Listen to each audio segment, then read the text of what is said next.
Thanks to the super nice and helpful fellas on automaticwasher.org, I have my new shift solenoids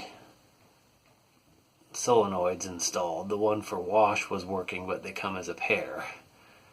So this is the maiden wash. We're almost full. Let's go down here and see it.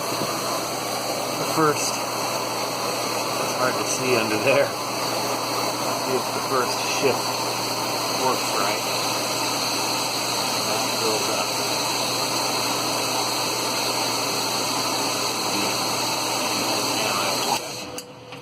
Alright. Look at that. Cool. No problem there. Alright. We'll come back for the spin cycle, which was what the real problem was before.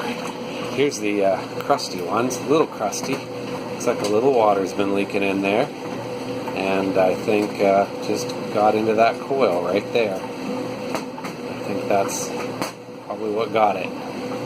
So anyway, I'll come back for the spin cycle.